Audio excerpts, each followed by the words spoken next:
సుదీర్ఘ సముద్ర తీర ప్రాంతం కలిగిన శ్రీకాకుళం జిల్లాలో సముద్ర తీర ప్రాంతాల్లో వేట పునః ప్రారంభమైంది. కడలిని నమ్ముకున్న గంగపుత్రులు అలలపై గంగపుత్రులు హైలెస్సో అంటూ వేట పునః ప్రారంభించారు. నిత్యం సాగరంతోనే ముడిపడి ఉన్నటువంటి ఈ వీరి జీవితాలు 61 రోజులు వేట విరామంతో నేడు గంగమ్మ తల్లి ఒడిలోకి వేటకు వెళ్లారు. ప్రతి ఏటా జాతీయ స్థాయిలో మత్స్య సంపద పెరిగేందుకు 61 రోజుల పాటు చేపల వేట నిషేధిస్తారు. ఈ రోజుల్లో చేపలు పిల్లలు పెరగటం చేస్తాయి. మత్స్య సంపద పెరిగేందుకు ఈ విరామాన్ని ప్రతి ఏటా అమలు చేస్తున్నారు. ఈ గడువు 2 రోజుల కిందటే ముగియడంతో జాలర్ల గ్రామాలుగా సందడిగా కనిపించాయి. వేటకు ఉత్సాహంగా కదిలారు. మరోవైపు సముద్రంలో హోరగాలి ఉండటంతో గంగపుత్రులు ఉత్సాహంగా సముద్రంలోకి వేటకు వెళ్లారు. అధికారికంగా శ్రీకాకుళం జిల్లాలో 15,548 మంది మత్స్యకారులు చేపల వేటపై జీవనం సాగిస్తున్నారు. వేట నిషేధ సమయంలో ఉపాధి కోల్పోతున్న మత్స్యకారులకు ఆర్థికంగా ఆదుకునేందుకు మత్స్యకారుల సేవా పథకాన్ని ప్రభుత్వం అందిస్తుంది. వేట నిషేధ సమయంలో పరిహారం ప్రభుత్వం ఒక్కొక్కరికి 20,000 చొప్పున 31.09 కోట్లు అందజేసింది.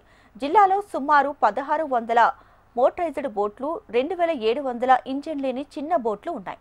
శ్రీకాకుళం జిల్లా ఎచ్చెర్ల మండలం బుడగుట్లపాలెంలో ముఖ్యమంత్రి చంద్రబాబు నాయుడు ఈ పథకాన్ని ఏప్రిల్ 16వ తేదీన ప్రారంభించారు. జిల్లాలో మత్స్యకారుల సేవలో పథకంలో భాగంగా లబ్ధిదారులకు అందజేశారు. ఒక్కరికి 20,000 చొప్పున 3,10,96,000 రూపాయలు రాష్ట్ర ప్రభుత్వం వారి ఖాతాల్లోకి జమ చేసిందని అధికారులు తెలిపారు. ఈ పథకంలో ఉండే బోట్లకు India unit code registration number తప్పనిసరిగా ఉండాలి. 3 ఏళ్లకోసారి రిజిస్ట్రేషన్ను రెన్యువల్ చేసుకోవాలి అనే నిబంధన కూడా విధించారు.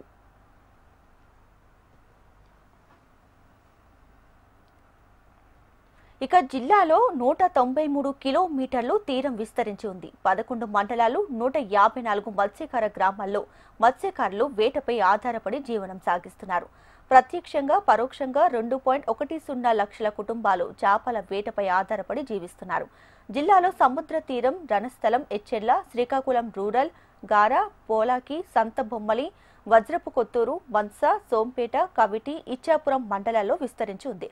మత్స్యకారులకు చేపల వేట తప్ప ఇతర వృత్తులు తెలియదు. అందుకు గుజరాత్, తమిళనాడు, మహారాష్ట్ర వంటి రాష్ట్రాలకు వెళ్లి వలస జీవనం సైతం సాగిస్తున్నారు.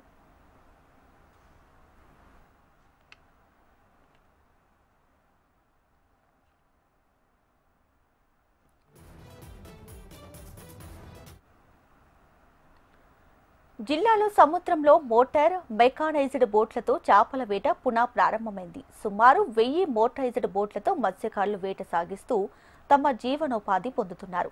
ఎచ్చెర్ల మండలం డి మత్స్యలేశం, గారం మండలం బందరువానిపేట తదితర సముద్ర తీరంలో మత్స్యకారులు వేటను మొదలుపెట్టారు.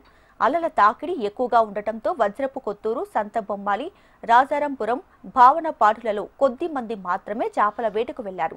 చాలా మంది సంప్రదాయ తెప్పలతోనే వేట సాగించారు. కొద్ది మంది మాత్రమే మోటార్ బోట్లను వినియోగించారు. తొలి రోజు వేట ముగించుకొని ఉదయం 11 గంటల తర్వాత బోట్ల ఒడ్డుకు చేరుకున్నారు. కాగా వాతావరణం అనుకూలంగా లేకపోవడంతో అరకొరగానే చేపల వేట సాగినట్లు మత్స్యకారులు తెలిపారు.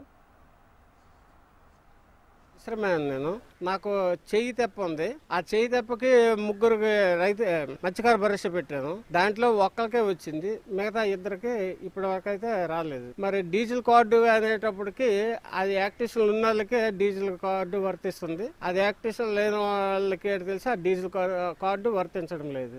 అయితే ఎవరు వెళ్ళట్లేదు. సముద్రం అయితే సైక్లోన్ లో నడుస్తుంది. అందరు ఇంటి దగ్గర ఉన్నారు.